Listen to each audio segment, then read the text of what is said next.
आज हम लोग एक्सप्लेन करने वाले हैं snow white with the red hair के फर्स्ट एपिसोड को। तो बिना देर के इस औसम सी कहानी को शुरू करते हैं। कहानी की शुरुआत में ही हमें एक लाल बालों वाली लड़की को दिखाया जाता है जो जंगल में आई हुई थी कुछ हर्ब्स को कलेक्ट करने के लिए। उसके बाद ही हमें उसे पेड़ों के बीच से जाते हुए एक टाउन की ओर जाते हुए दिखाया जाता है जो टाउन बहुत ही ज़्यादा खूबसूरत लग रहा है सुबह। उसके बाद ही हमें उस लड़के के लाल बालों को दिखाया जाता है जो कि बिल्कुल रेड कलर के होते हैं और काफ़ी खूबसूरत भी। उसके बाद ही हमें एक लड़की को दिखाया जाता है जो कि खुद को प्रिंस कह रहा होता है और कहता है मैं इस जगह का सबसे खूबसूरत पर्सन हूँ। यहाँ पर सबसे ज़्यादा खूबसूरत लड़की कौन है मुझे बताओ। उसके सामने बैठा हुआ पर्सन कहता है यहाँ पर सबसे ज़्यादा खूबसूरत एक लाल बालों वाली लड़की है जिसका नाम है शिरोयुकी। उसके बाद ही हमें एक टाउन में एक जगह दिखाया जाता है जहाँ पर शिरोयुकी हर्ब्स देने का काम कर रही होती है। उसके पास ही एक ओल्ड लेडी बैठी रहती है जो उसे उसके पास बुलाती है और कहती है मैं यहाँ पर आती हूँ सिर्फ तुम्हारे लाल बालों को देखने के लिए। काश तुम्हारे ग्रैंडफादर जिंदा होते और तुम्हें एक अच्छा हर्बलिस्ट देख के बहुत ही ज़्यादा खुश होते। और एक कहकर ही वो लेडी वहीं पर ही रोने लगती है। उसके बाद ही शिरोयुकी उनके पास आती है। उसके थोड़े बाद ही वो ओल्ड लेडी चुप कर जाती है और कहती है मुझे थोड़ा काम है और हंसकर वहाँ से चली जाती है। ये देखकर शिरोयुकी बहुत ही ज़्यादा हैरान हो जाती है और मैं भी। उसके थोड़ी देर बाद ही एक पर्सन दरवाज़ा खुलकर अंदर आता है। शिरोयुकी उसे वेलकम करती है लेकिन वो पर्सन उसी किंगडम का नाइट रहता है जो कि आकर ही कहता है मैं यहाँ पर शिरोयुकी को लेने के लिए आया हूँ प्रिंस के ऑर्डर में। तभी शिरोयुकी उस पर्सन को कहती है कि प्रिंस का क्या काम है मुझसे।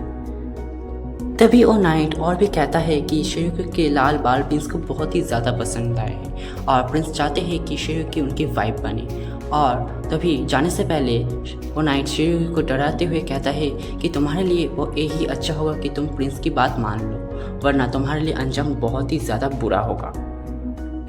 उसके बाद ही हमें दिखाया जाता है शिरोयुकी कुछ लिफाफे के अंदर कुछ मेडिसिन को भर रही होती है। उसके बाद ही शिरोयुकी उस दरवाजे के मिरर की ओर खुद को देखती है और कुछ सोचकर अपने बालों को काट देती है और शिरोयुकी खुद से ही कहती है कि सिर्फ ये सारी गलती तुम्हारी है। और उसके बाद ही शिरोयुकी उन सारे लाल बालों को एक रिबन में बांधकर उसे एक जगह में रख कर दरवाजे को बंद कर वहाँ से चली जाती है रात के अंधेरों में। उसके बाद में ही हमें दिखाया जाता है शिरोयुकी एक हॉर्स कैरेज में बैठकर उस किंगडम को छोड़कर वहाँ से चली जाती है और जाते हुए वो एक जंगल के पास उतर जाती है और उस जंगल में घुस जाती है अकेले ही। थोड़ी देर चलने के बाद शिरोयुकी एक जगह एक घर को देखती है।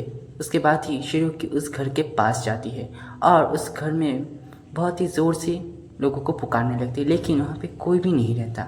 इसी वजह से शिरोयुकी वहीं पर ही सो जाती है। उसके बाद अगले दिन हमें दिखाया जाता है शिरोयुकी उबासी लेते हुए उठती है। तभी एक लड़का उसी घर की दीवार को लांघ कर अंदर आने की कोशिश कर रहा होता है और शिरोयुकी और वो एक दूसरे को देखते ही रहते हैं। अचानक उस लड़के का पैर उसी दीवार पर अटक के वो गिर जाता है और उसे बहुत ज़ोर से लगती है। तभी वहाँ पर और भी दो लोग आ जाते हैं जिनमें से एक ग्रीन बालों वाला लड़का उस लड़की को जेन कहते हुए पुकारता है और कहता है जेन तुम क्या ठीक हो, तुम क्या मुझे पहचान पा रहे हो, मैं हूँ मिसोहिडे। और जो शिरोयुकी रहती है वो तभी वहाँ से निकलने की कोशिश करती है लेकिन वो सफ़ेद बालों वाला लड़का जेन शिरोयुकी को रोक लेता है।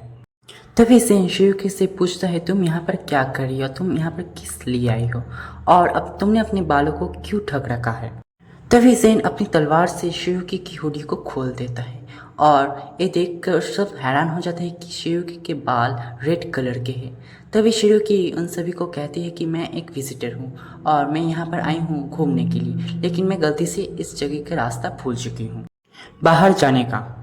तभी शिरोयुकी जेन की हाथों की तरफ देखती हैं जहाँ पर चोट लगी रहती है और ये देखकर शिरोयुकी अपने बैग से कुछ निकालने के लिए जाती है।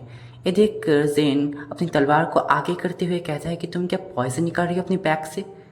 और ये सुनकर शिरोयुकी उसी तलवार को अपने हाथ पर मार कर कहती है मेरे पास पॉइजन नहीं है, अरे मेडिसिन है और मैं अपने साथ पॉइजन नहीं रखती हूँ। ये सुनकर मिसोहिडे जोरों से हंसने लगता है और जेन भी। उसके बाद ही जेन अपने हाथों को आगे बढ़ाते हुए कहता है कि तुम क्या मुझे भी मेडिसिन लगा सकती हो। उसके बाद ही हमें दिखाया जाता है शिरो की उसी घर के अंदर जेन को मेडिसिन लगा रही थी और मिसोहिडे और किकी चेस खेल रहे होते और मिसोहिडे किकी के पास हार रहा होता है और जेन मिसोहिडे को कहता है कि आज मैंने तुम्हें हरा दिया। और उसके बाद ही जेन शिरोकी को कहता है तुम बहुत ही अच्छी एक हर्बलिस्ट हो। फिर जेन शिरोकी से पूछता है तो तुम यहाँ पर किस लिए आई हो। तभी शिरोकी सुनकर जेन को कहती है मैं यहाँ पर आई हूँ एक प्रिंस की वजह से। उसके बाद ही हमें दिखाया जाता है शिरोकी जंगल में घूमने के लिए आ चुकी है और उसके साथ जेन भी आया होता है। तभी घूमते हुए शिरोकी के बाल एक पेड़ के छाल पर अटक जाता है और इसी की वजह से शिरोकी जेन से मदद मांगती है उसके बालों को छुड़ाने के लिए। लेकिन ये सुनकर जेन शिरोकी को कहता है कि मैं तुम्हारी मदद तभी करूँगा जब तुम मुझे कहो कि तुम यहाँ पर किस लिए आई हो। ये सुनकर शिरोकी कहती है तुम बहुत ही ज़्यादा मतलबी लड़की हो और मुंह फुलाने लगती है। उसके बाद ही हमें दिखाया जाता है जेन और शिरोकी एक जगह बैठे रहते हैं और जेन ये सारी बातें सुनकर बहुत ही ज़्यादा गुस्सा हो चुका है क्योंकि उस किंगडम के प्रिंस की वजह से शिरोकी को यहाँ पर आना पड़ा और उसके बाल रेड कलर के हैं इसलिए उस प्रिंस उसे साथ में अपने साथ ज़बरदस्ती रखना चाहता है। और उन दोनों की सारी बातें किकी और मिसोहिडे पीछे से सुन रहे थे। तभी शिरोकी जेन को कहती है कि उसे जो चाहिए था मैंने उसे दे दिया है। यह सुनकर जेन बहुत ही ज़ोर से हंसने लगता है और उठकर कहता है तुमने वहाँ से भागकर बहुत ही अच्छा किया। फिर जेन हमें कलर्स के बारे में बताता है जहाँ पर जेन कहता है जो कलर्स है उनका कोई ना कोई मीनिंग रहता है और जो रेड कलर है उसका मीनिंग है फेट यानी कि किस्मत। और शिरोकी जेन की इन सारी बातों को सुनकर जेन को कहता है तुम बहुत ही अच्छी बातें करते हो। उसके बाद हमें उन्हें उनके घर की तरफ आते हुए दिखाया जाता है और उनके घर के दरवाजे के सामने एक एप्पल का बास्केट रखा होता है जिसमें एक रिबन और एक लेटर रहता है। उस रिबन को देखकर शिरोकी कहने लगती है कि इस रिबन को मैंने अपने बालों के साथ छोड़ा था। तभी जेन कहता है कि वो प्रिंस अभी तक तुम्हारा पीछा नहीं छोड़ा है जबकि उसकी वजह से तुम्हें उस किंगडम को भी छोड़ना पड़ा। इस कर शिरोकी जेन को बताती है क्योंकि वो उस जगह में सबसे ज़्यादा ताकतवर है क्योंकि वो एक प्रिंस है। शिरोकी की इन बातों को सुनकर जेन बहुत ही ज़्यादा गुस्सा हो जाता है और अपने हाथ को टेबल पर ज़ोर से पटक देता है जिससे उसे बहुत ज़ोर से लगती है और देख कर शिरोकी कहने लगती है कि सच में एक काफ़ी बेवकूफ़ है। आगे जेन शिरोकी से पूछता है अब तुम कहाँ जाने वाली हो। शिरोकी उन बातों को सुनकर एक सेब को अपने हाथों पे उठा लेती है और कुछ सोचने लगती है। फिर कहती है कि जो रेड कलर है वो किसी के लिए भी अच्छा नहीं है और ये बोलकर ये शिरोकी बहुत ही ज़्यादा दुखी हो जाती है। तभी जेन शिरोकी के हाथ में रखा हुआ एप्पल पे एक बाइट कर लेता है और तभी उन लोगों के पीछे किकी और मिसोहिडे आ जाते हैं जो देखकर जेन बहुत ही ज़्यादा हैरान हो जाता है। तभी जेन शिरोकी को कहता है कि मैं तुम्हारी जगह होता तो उस एप्पल को रख देता और ये कहकर ही जेन नीचे गिर जाता है और बेहोश हो जाता है। ये देखकर शिरोकी बहुत ही ज़्यादा हैरान हो जाती है और उसी सेब को उठाकर देखती है और स्मेल कर कर बताती है कि इसमें तो जहर है। ये देखकर किकी और मिसोहिडे बहुत ही ज़्यादा हैरान होते हैं और किकी शिरोकी को कहती है कि तुम क्या इसका इलाज कर सकते हो। शिरोकी बताती है कि हाँ वो शायद इसका इलाज कर सकती है। तभी डोर खोलकर वही किंगडम का नाइट आ जाता है और आखिर ही कहता है ये एप्पल हमने शिरोकी के लिए रखा था लेकिन शिरोकी की वजह किसी और ने इस एप्पल को खा लिया है। वो नाइट और भी कहता है कि तुम्हें एंटीडोट चाहिए तो तुम्हें प्रिंस की बात माननी होगी। और इन सब बातों को सुनने के बाद शिरोकी प्रिंस के पास आ जाती है और प्रिंस शिरोकी को देख कर कहता है तुम बहुत ही ज़्यादा खूबसूरत हो। फिर शिरोकी उसी प्रिंस से पूछती है एंटीडोट का क्या हुआ। इस सुनकर प्रिंस शिरोकी को कहता है कि मैं तुम्हें एंटीडोट दे दूंगा लेकिन तुम्हारी भागने की वजह से मेरी बहुत ही ज़्यादा बेइज्जती हुई है और तुम्हें एंटीडोट चाहिए तो तुम्हें मेरे प्रपोजल को एक्सेप्ट करना होगा और मुझसे शादी करनी पड़ेगी। इन बातों को सुनकर शिरोकी कहती है कि तुम्हारा प्रपोजल बिल्कुल ही गलत है और प्रिंस शिरोकी को और भी कहता है कि तुम्हारे लिए यही अच्छा होगा कि तुम मेरी बातें मान लो वरना मैं उसे एंटीडोट के बदले एक और एप्पल दे दूंगा। जो सुनकर शिरोकी बहुत ही ज़्यादा डर जाती है और उन सारी बातों को याद करने लगती है जो कि जेन ने शिरोकी से कही थी। तभी वो प्रिंस शिरोकी के पास आकर कहता है अब तुम्हें मेरी बातें माननी ही पड़ेगी। तभी शिरोकी प्रिंस को धक्का देकर कहती है कि तुम्हें पता है ना तुम क्या करना चाहते हो। और उसी समय दरवाजे पर जोरों से लात मारकर जेन वहाँ पर आ जाता है और जेन को देखकर वही नाइट जेन को रोकने के लिए जाता है, लेकिन जेन उसे अपनी तलवार की एक शॉट से ही नॉकआउट कर देता है। जेन को यहाँ पर देखकर शेरोकी बहुत ही ज़्यादा हैरान होती है और अपने मन में कहती है जेन मुझे यहाँ पर लेने के लिए आ चुका है। और जो प्रिंस रहता है बहुत ही ज़्यादा डर जाता है।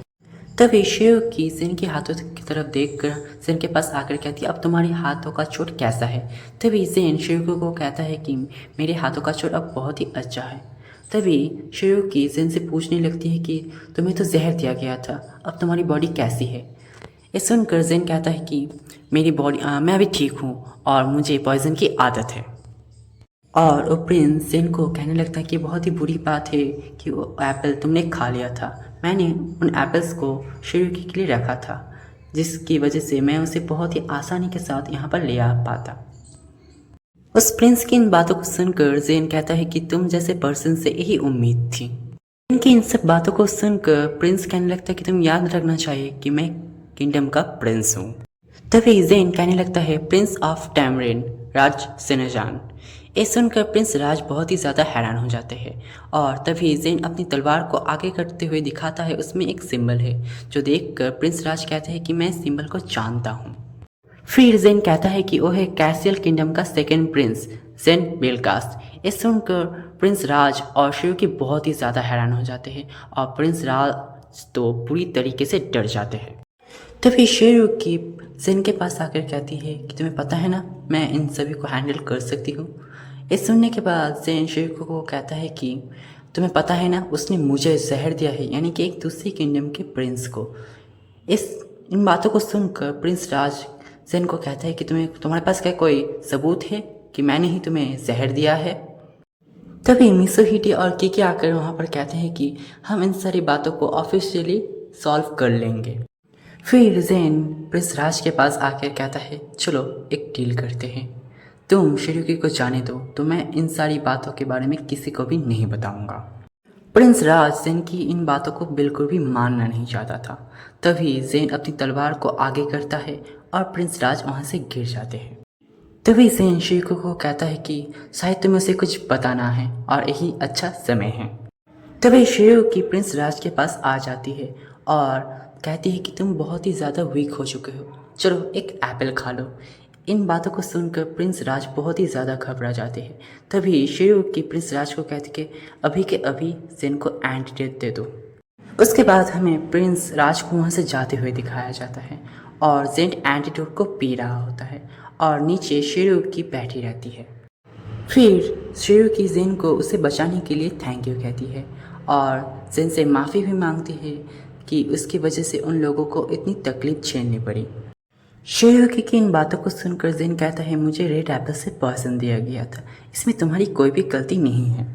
और किकी भी शेरोकी को यही बातें बोलती है कि तुम्हारी कोई भी गलती नहीं है, जेन तो है ही ऐसा, वो हमेशा ही हम लोगों को मुसीबत में डालता रहता है। फिर जेन शेरोकी के पास आकर कहता है तुम्हें क्या याद है मैंने जो बातें तुम्हें कही थी, और हम दोनों का मिलना शायद किस्मत में लिखा है कुछ अच्छा होने के लिए। थोड़ा सोचने के बाद शेरोकी कहती है कि मैं अपनी किस्मत क्या खुद चुन सकती हूँ। ये सुनकर जेन कहता है हाँ ज़रूर, मैं भी ऐसा ही करता हूँ और मुझे रोकने वाला कोई भी नहीं है। फिर जेन खड़ा होता है और अपने हाथ को शेरोकी की तरफ बढ़ाते हुए कहता है तुम्हारा जवाब क्या है। जेन की इन बातों को सुनकर शेरोकी अपने ही मन में कहने लगती है ये मेरी ही किस्मत है और मैं अपनी किस्मत के पन्नों को उलटते हुए देख सकती हूँ, शायद मैं अपना रास्ता खुद ही चुन सकती हूँ। फिर शेरोकी अपने हाथों को जेन की तरफ बढ़ाती है और जेन के हाथों को पकड़ लेती है और कहती है ये मेरी ही किस्मत है।